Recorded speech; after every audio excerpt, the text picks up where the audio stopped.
जो करना है सो कर लो, सामने खड़े हैं। लेकिन जो आप कर रहे हो ना, हाँ। उसकी कीमत आपको चुकानी पड़ेगी। हम इतने भी, जब एकनाथ शिंदे ने पार्टी छोड़ी 2 दिन पहले मेरे साथ था अयोध्या में, लेकिन जब वो आकर मुझे बोले अयोध्या के कमरे में, जब मोदी डरता है हिंदू मुसलमान करता है, जो गृह मंत्री और जो प्रधानमंत्री ये काला धन लाने की बात कर रहे थे ना, उनके घर में काला धन है सर। बाला साहब के आरएसएस से कैसे संबंध थे और इन लोगों से कैसे संबंध थे? देखिए, हमारी पार्टी है बाला साहब ठाकरे की। अमित शाह शिवसेना क्या आपके पिताजी ने बनाई थी?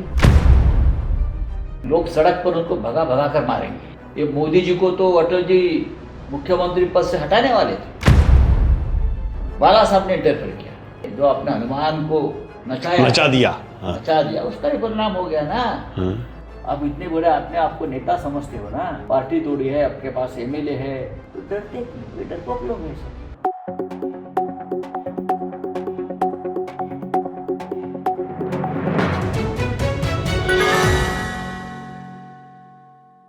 साथियों नमस्कार। 2014 में देश में 2 बड़ी घटनाएं घटी।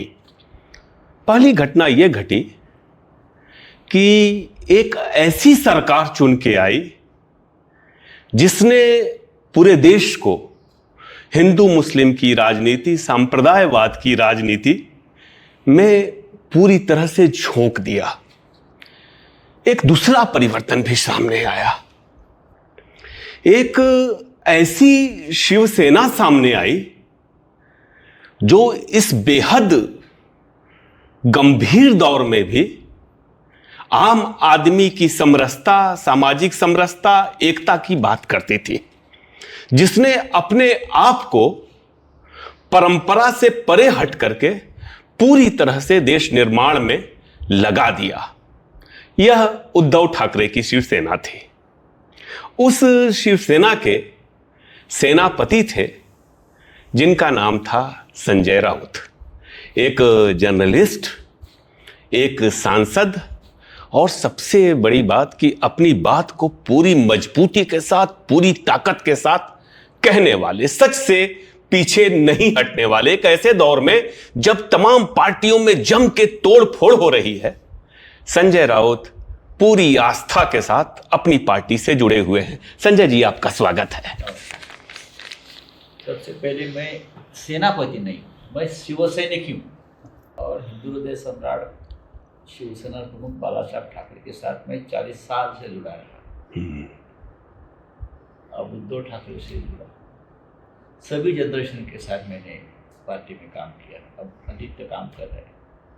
अब हम थोड़ा पीछे से काम करते हैं, लेकिन हम ठाकरे परिवार या शिवसेना की सभी जो जनरेशन रही उनके साथ मैंने काम किया है, आगे भी करते हैं। पार्टी है जिस पार्टी ने देश को, महाराष्ट्र को, समाज को इतना कुछ दिया है, हमारे ऐसे भी लोगों को दिया है। हम कार्यकर्ता से यहाँ तक पहुँच गए।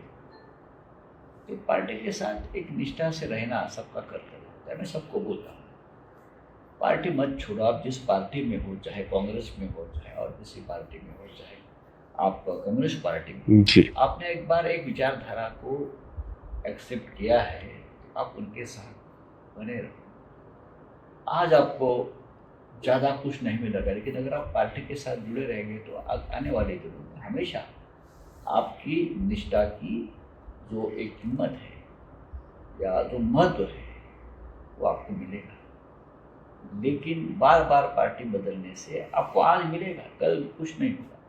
लोगों में आपकी छवि बहुत खराब होती है, लेकिन राजनीति में छवि को कोई पूछता ही नहीं।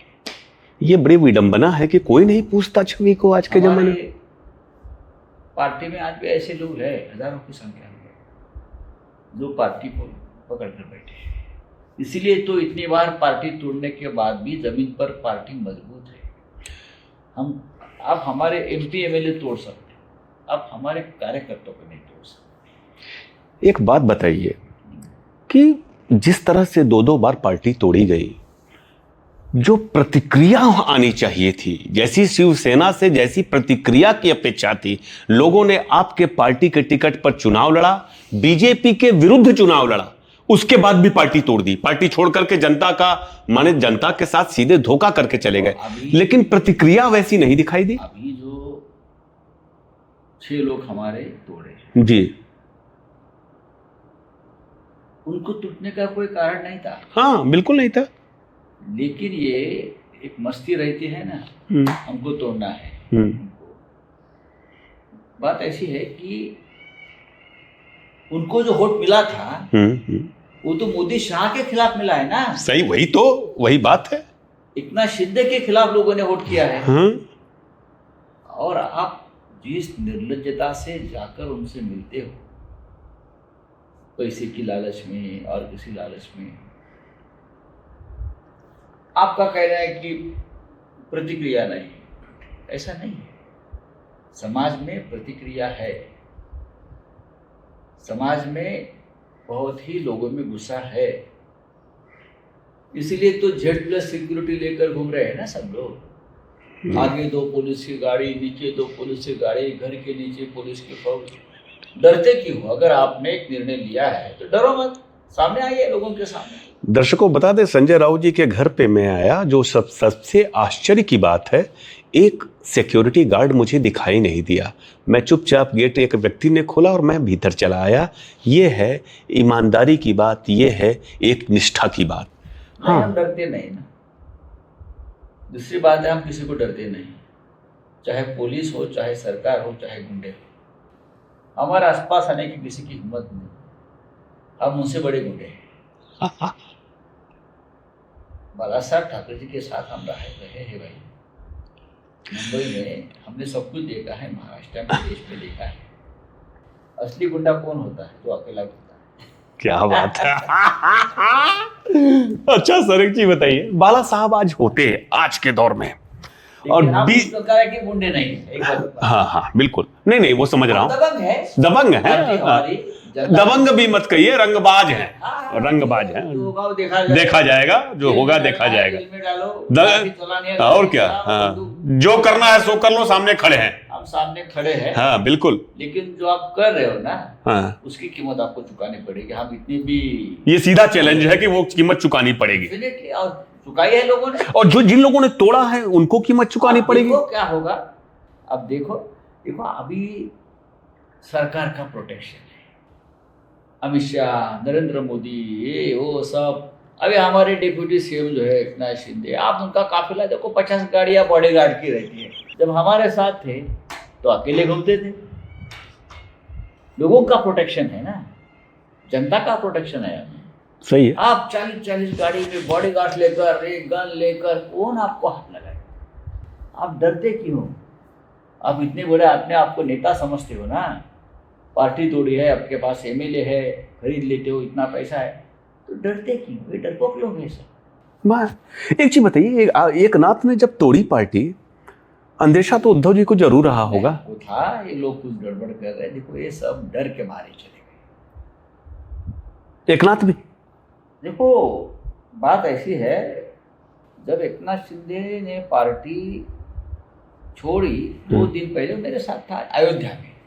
अच्छा, फिर लोग अयोध्या में एक प्रोग्राम कर रहे थे, उद्धव ठाकरे जी भी आने वाले थे।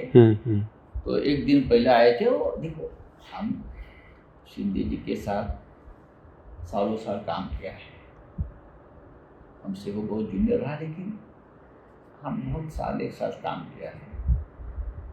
एक दूसरे के दुख दर्द की बातें हैं एक साथ। अच्छा, संकट में खड़े रहे हैं, वैसे नहीं है। लेकिन जब वो आकर मुझे बोले अयोध्या के एक कमरे में कि मुझ पर दबाव है, अब मैं जेल नहीं जाना चाहता।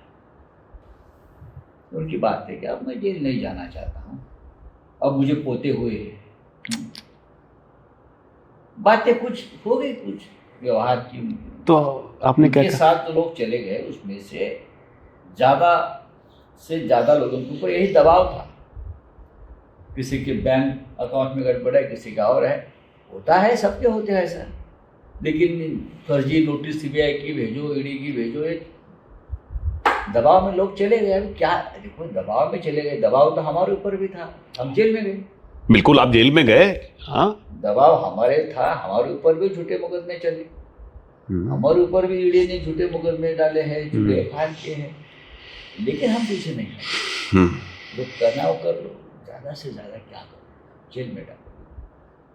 जिंदगी भर तो जेल में नहीं रखोगे ना, कभी तो आपको छोड़ना ही पड़ेगा हमको।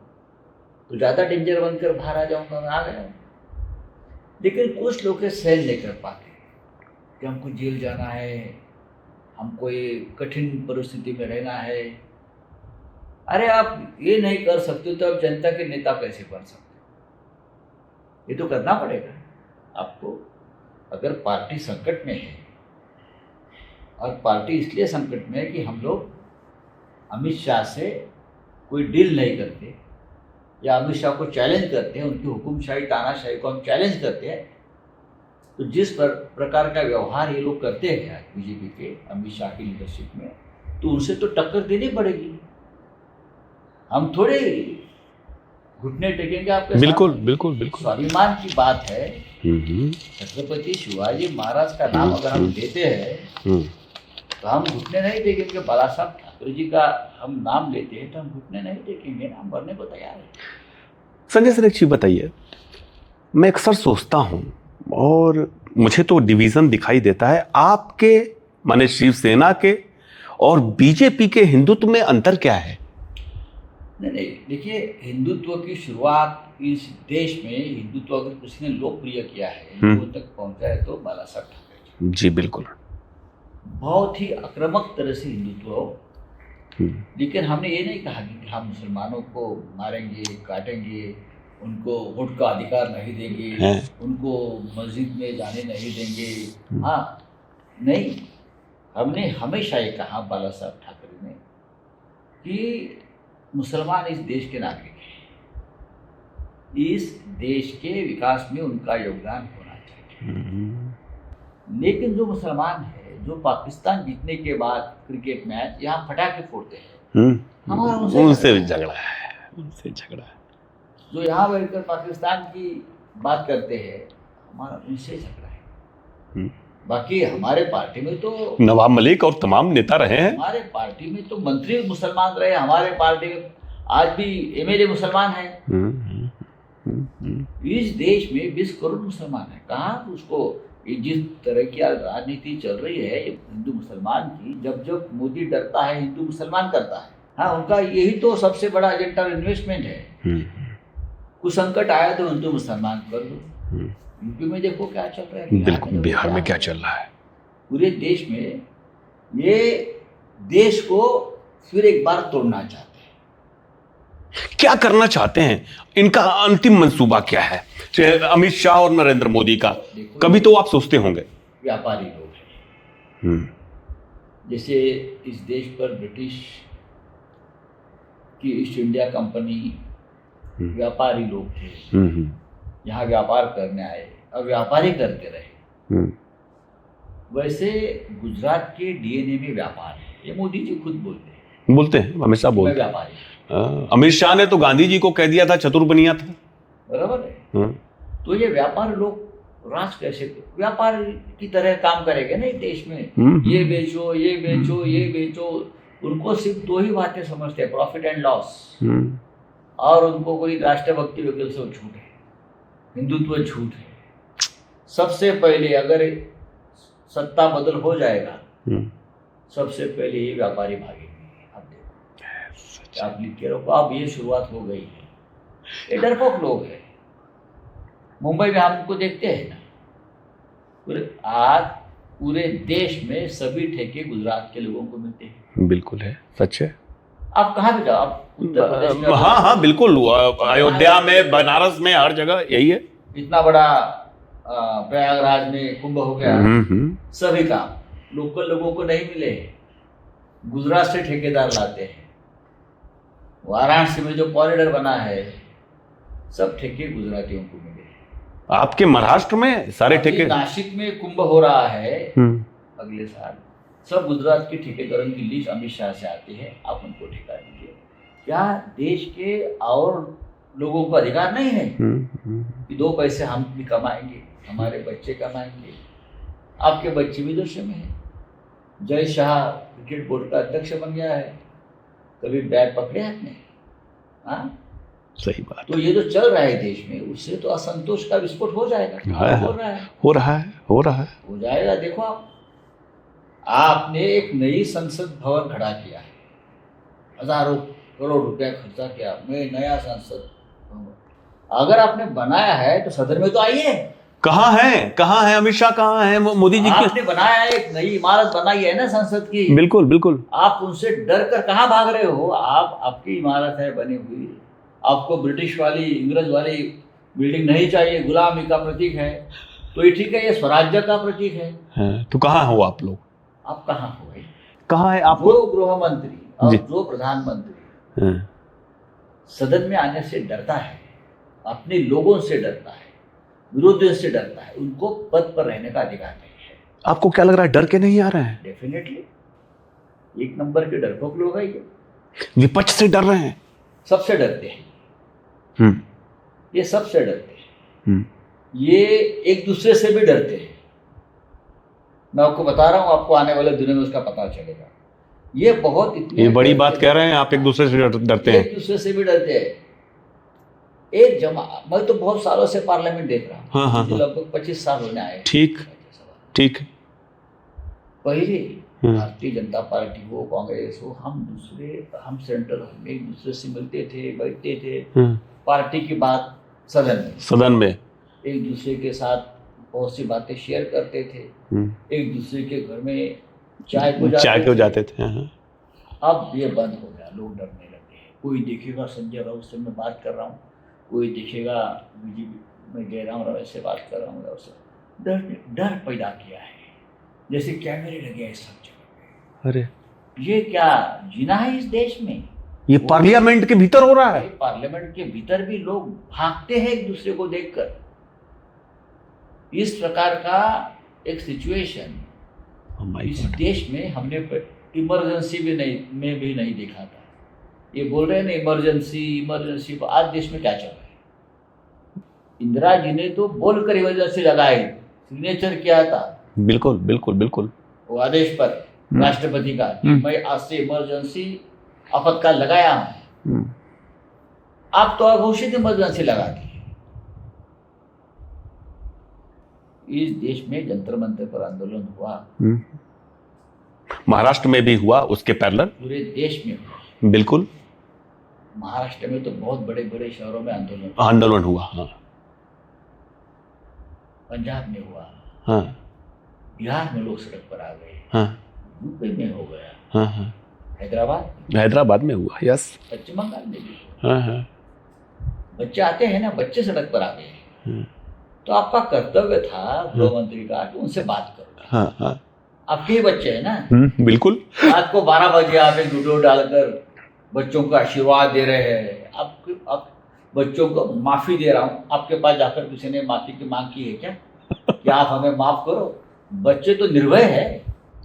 कोई बच्चा जाकर बोला आपके दरवाजे पर, मोदी जी हमें माफ करो, हमसे गलती हो गई? किसी ने नहीं कहा। ये तो आपके माफ 12 बजे, रात को 1 बजे प्रधानमंत्री के ऐसी बर्ताव करता है क्या देश का? सही। एक चीज बताइए, 2014 में जो नरेंद्र मोदी की इमेज थी और आज जो इमेज है, जिस तरह से बच्चे, मैं मानता नहीं कि उनको 2014 में भी इमेज थी।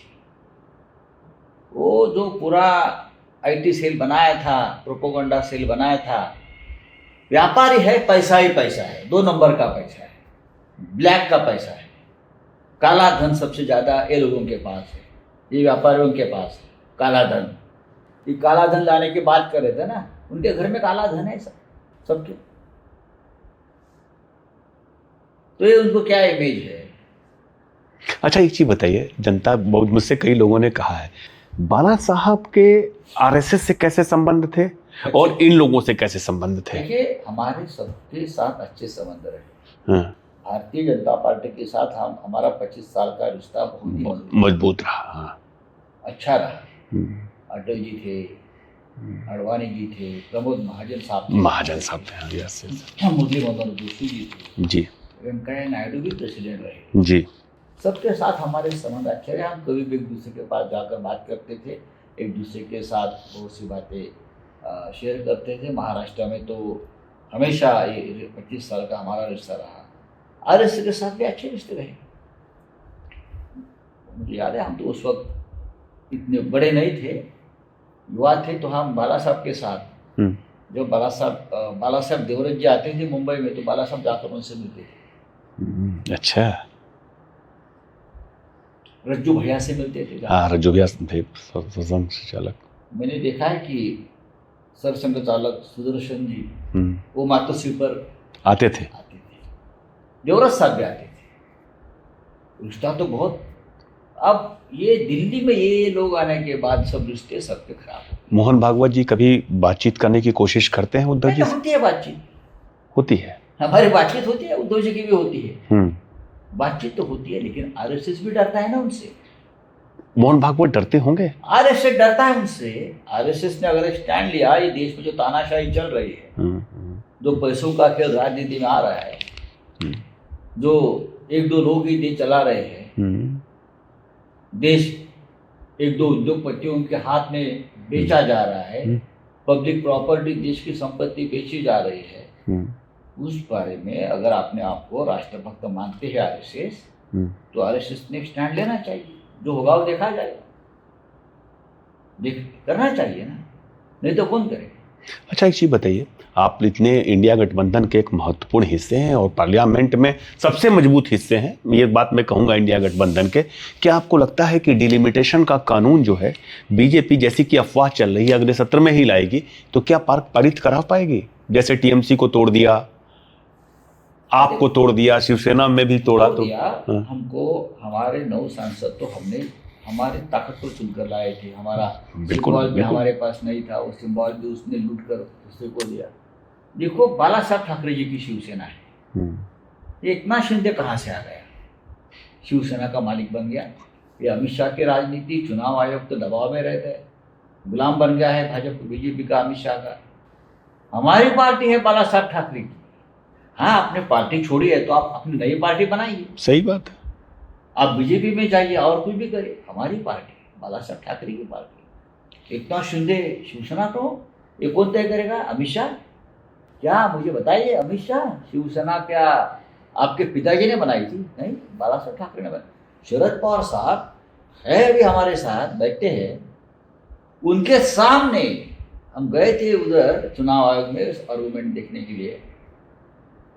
जिसने पार्टी की स्थापना की है वो सामने बैठे हैं, और सामने चुनाव आयोग के 3 सदस्य बैठे हैं, और पवार साहब की पार्टी उनके सामने, आँख के सामने अजित पवार के देते हैं ये लोग।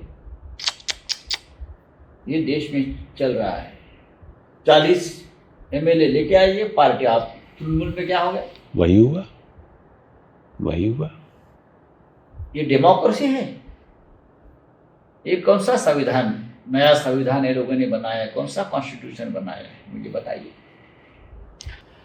कपिल जाएंगे ये लोग, बहुत बुरी तरह से जाएंगे। भारत का जो भाग्य है, भारत की जो कुंडली है, उनको पता नहीं है कैसे। लोग सड़क पर उनको भगा भगा कर मारेंगे। कपिल सिब्बल ने एक बात कही कि अगर आप लोग विलंब ना करते, न्यायालय विलंब ना करता, तो वहां पर एकनाथ शिंदे की सरकार नहीं बनती। कोर्ट का जैसा व्यवहार रहा है, कोर्ट दबाव में है, कोर्ट भी डरा हुआ है ना। सुप्रीम कोर्ट डरते है, हमने देखा नहीं कभी। आखिरी दरवाजा न्याय का सुप्रीम कोर्ट में रहा हमेशा। सुप्रीम कोर्ट इमरजेंसी भी नहीं डरते थे, अब डरता है। 8 मई दिन पर सुप्रीम कोर्ट में बैठा था, मैं बैठा हूं। 4 साल से हमारा केस चल रहा है, और कॉन्स्टिट्यूशनल बात है। 10th शेड्यूल जो है कॉन्स्टिट्यूशन में, उसका ऊपर निर्णय करना है। बिल्कुल बिल्कुल। 10th शेड्यूल में किसी भी प्रकार के वो स्प्लिट की मान्यता नहीं है। नहीं है तो स्प्लिट कैसी होती है? और आप मान्यता देते हैं पार्टी स्प्लिट के बाद, तृणमूल को भी देते हो। आज हमारे 6 सांसद निकल गए, उनको भी देते हो। कहाँ है लोकसभा, कहाँ संसद, कहाँ नियम है? मैं सुप्रीम कोर्ट में दिन भर बैठा था, ऑब्जर्व कर रहा था, सामने जो बैठे हैं लोग उनको ऑब्जर्व कर रहा था। ये स्थिति देखकर दुख होता है कि नहीं बहुत संजय दुख जी? आप होता बहुत है। संवेदनशील व्यक्ति हैं। हाँ, बहुत दुख होता है ना। अगर हमारी गलती है तो हमको आप फांसी पे चढ़ाइए, कानून जो है। लेकिन अगर हमारी गलती नहीं है तो आप हमें उनका पनिशमेंट मत दीजिए। अगर समय पर ये निर्णय होता तो लोकतंत्र की इज्जत रहती। क्या बात है। और आज जो लोकतंत्र का वस्त्रहरण चल रहा है, जो तानाशाही चल रही है, उसके लिए सुप्रीम कोर्ट जिम्मेदार है। सुप्रीम कोर्ट के सभी चीफ जस्टिस 10 साल में जो हुए हैं, उनको आत्मचिंतन करना पड़ेगा कि हमने कितना बड़ा अपराध किया है देश के साथ, कितना बड़ा धोखा किया है देश के साथ। जस्टिस चंद्रचूड़ बेंच पर बैठे और कहते हैं कि आपके साथ गलत हुआ है, हमारे साथ। लेकिन हाँ, लेकिन न्याय नहीं मिल रहा है। न्याय नहीं मिला। वो हमें बोलता है कि गवर्नर की प्रोसीजर गलत है, आपका व्हिप सही है। ये बोलने के बाद भी अगर वो निर्णय नहीं दे पा रहा है, उसका मतलब उनके ऊपर दबाव है। अजीत पवार 5 चीफ जस्टिस बदल गए, 5, लेकिन निर्णय नहीं हो पाया। तो सुप्रीम कोर्ट को ताला लगाए। ये आश्चर्यजनक है दर्शकों, बहुत आश्चर्यजनक है। 4 साल बीतने के बावजूद निर्णय नहीं हुआ। हाँ, आज सुबह 11 बजे से हम लोग बैठे थे। 11 बजे से हम लोग 5 बजे तक कोर्ट नंबर 1 में बैठे रहे वकीलों के साथ। जब तारीख पड़ती है, संजय राउत जी आते हैं, पूरे दिन बैठे रहते हैं, फिर चले जाते हैं। ये है इस देश की न्याय व्यवस्था। शरद पवार जी अजीत पवार के जाने के बाद और कमजोर पड़े हैं क्या, या उन पर दबाव बढ़ा है? नहीं, पवार साहब किसी दबाव में आने वाले व्यक्ति नहीं है। मैं उनको बहुत नजदीक से पहचानता हूं, लेकिन अजीत पवार का जाना उनके लिए सदमा है, पूरी फैमिली की। अजीत पवार देखिए, ठीक है, पार्टी नहीं छोड़नी चाहिए थी, हाँ। लेकिन वो भी डर गए। सब गए हैं डर का शस्त्र दिखा कर उनको छोड़ा। अजीत पवार को जाना नहीं चाहते। सब कुछ जो है वो शरद पवार साहब की बदौलत उनको मिला है। उनकी पार्टी थी पवार साहब की, लेकिन वो लोगों को मजा आता है, विकृति है उनकी। शरद पवार साहब ने मोदी और शाह को बहुत मदद की है। आपको बताता हूँ। हम बताइए, ये बताइए। मेरे किताब में मेरा किताब आया जेल में जी हाँ, उसमें लिखा है मैंने क्या मदद की, बचाया है लोगों को। बाला साहब ठाकरे जी ने अमित शाह को बहुत बार बचाया है। कैसे बचाया, कोई एक एग्जांपल दीजिए ना।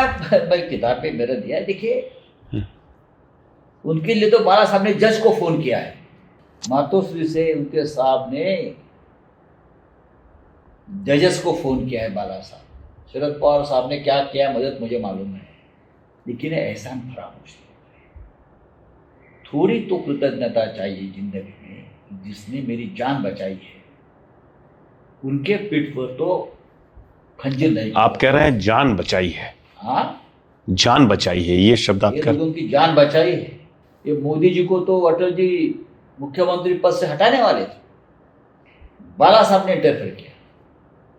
ये समय नहीं है मोदी को निकालने का। जब अटल जी बोले राजधर्म का पालन की बात कर रहे थे, तो उनको अटल जी का संदेश लेकर अडवाणी साहब भी आए मुंबई में कि हम गुजरात में कार्रवाई कर रहे हैं, कि जो हो रहा है वो अब बहुत ही गंभीर चीज़ें वहाँ हो रही है। बहुत ही निर्घृणता से सरकारें चली है, लोग जिस तरह से मारे जा रहे हैं और पूरे विश्व में देश के लोकतंत्र की बेइज्जती।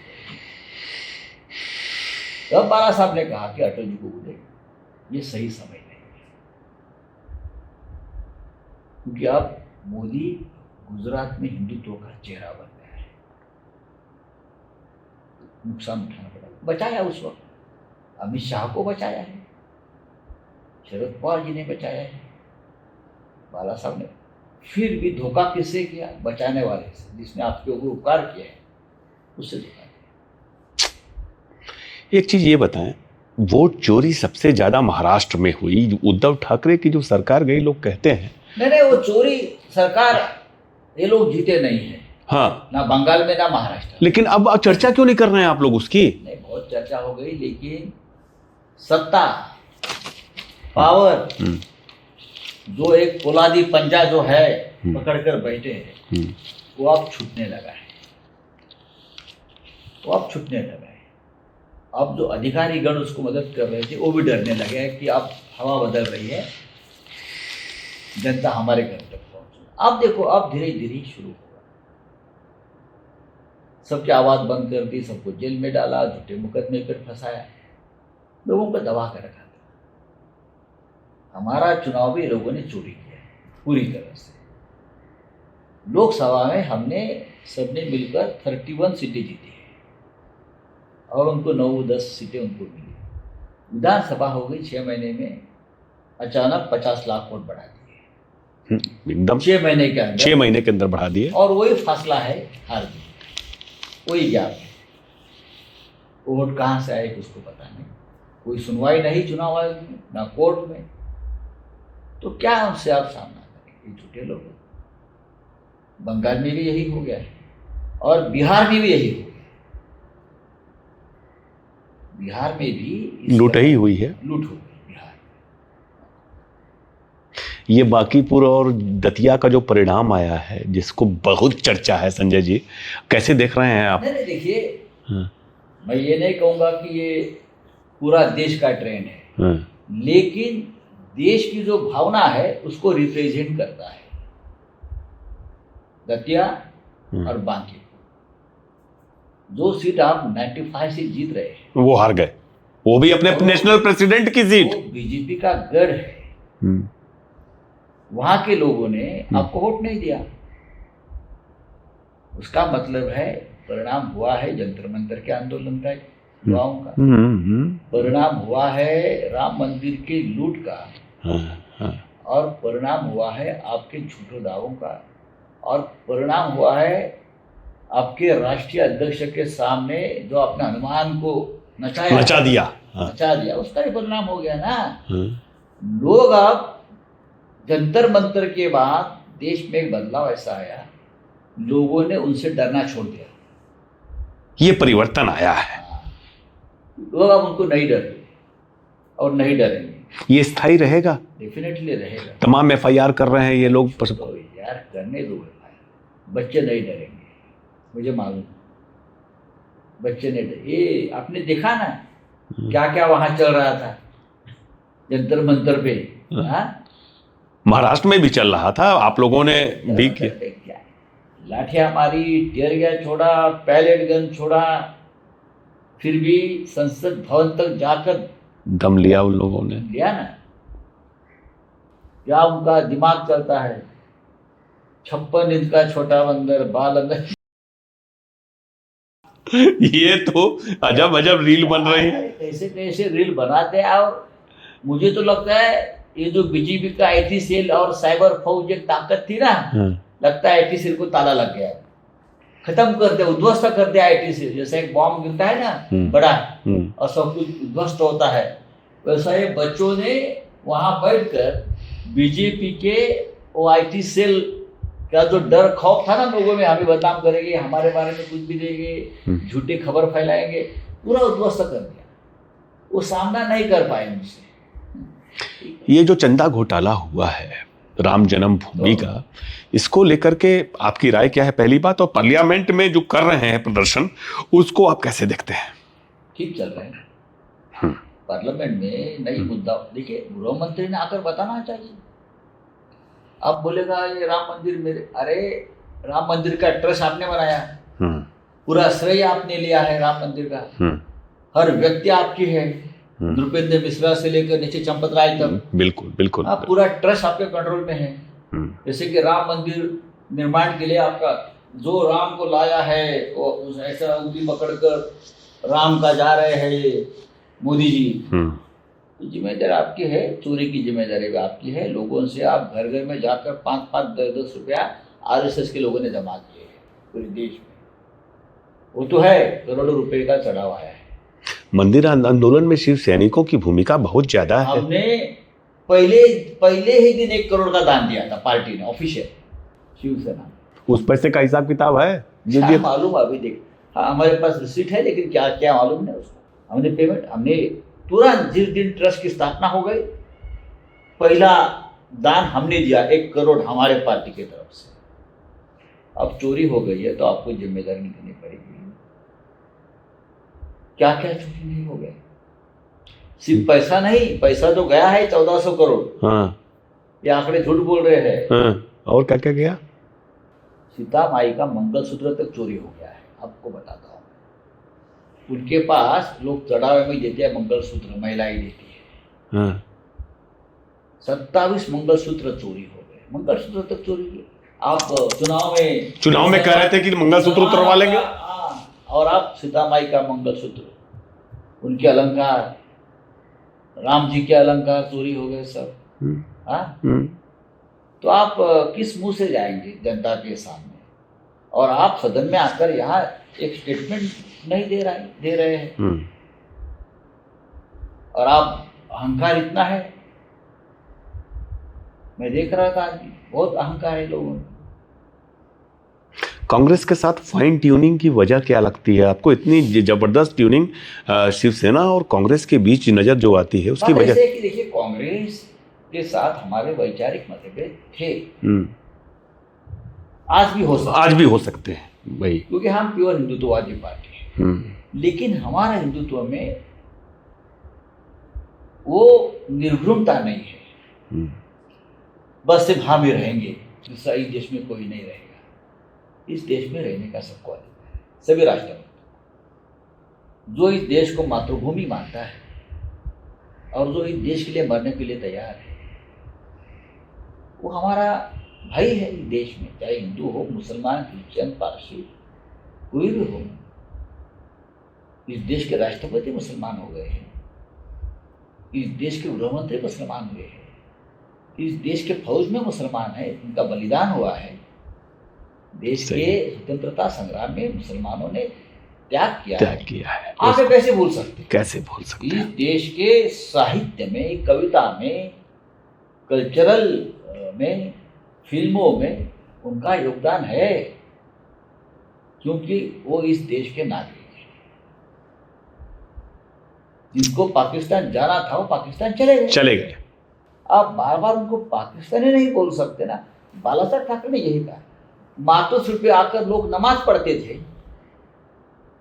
अच्छा, जब कोई मुसलमान उनको मिलने आता था, कोई डेलीगेशन, और नमाज का टाइम होता था, तो मातोश्री के बाहर का एक हॉल है, बाला साहब उनको इजाजत देते थे, हाँ आपका नमाज का टाइम हो गया, वहाँ नमाज आप करिए। ये हमारी एक दिल जो है, देश के लिए धड़कने वाला दिल है शिव। ये हमारे हिंदुत्व में भी आता है। बिल्कुल बिल्कुल। हिंदू से जितना उदार हुआ कौन सा? हिंदुत्व का मतलब उदार होना है, और क्या? ऐसा चलता है क्या? कुछ भी हो गया तो मुसलमानों को मारो, मुसलमानों को जीने का अधिकार नहीं है, रहने का अधिकार नहीं है, खाने का अधिकार नहीं, जेल में डालो, झूठे मुकदमे डालो, उनका एनकाउंटर करो। ये नहीं होता है, ये नहीं होगा इस देश में, नहीं कभी हुआ। आखिरी लांगुल चालन हो, पहले मुसलमानों का होता था ज़्यादा, तो लोगों में चीड़ थी मतों वोट के लिए। अब नहीं होगा उसके आगे, उससे सबक लेना चाहिए सबने। देश सबका है, बिल्कुल बिल्कुल। हिंदू बहुसंख्य है, उनको हिंदुओं का उनका अधिकार मिलना चाहिए। बिल्कुल बिल्कुल। आखिरी सवाल, कैसा कॉन्फिडेंस है उद्धव ठाकरे का और आपका? हमारा कॉन्फिडेंस तो बहुत जोरदार है। हम हारने वाले लोग नहीं है ना। चुनाव में हारेंगे, जमीन पर नहीं हारेंगे। जमीन पर मजबूत है, जमीन पर मजबूत है। आज भी हिम्मत नहीं है हमारे आंख में आग डालकर बात करने की। जैसे पश्चिम बंगाल में पत्थर मारे, अंडे मारे, महाराष्ट्र में हिम्मत नहीं आई। हाँ ठीक है, सत्ता में जो बैठे तो बड़ी बड़ी बातें करते हैं।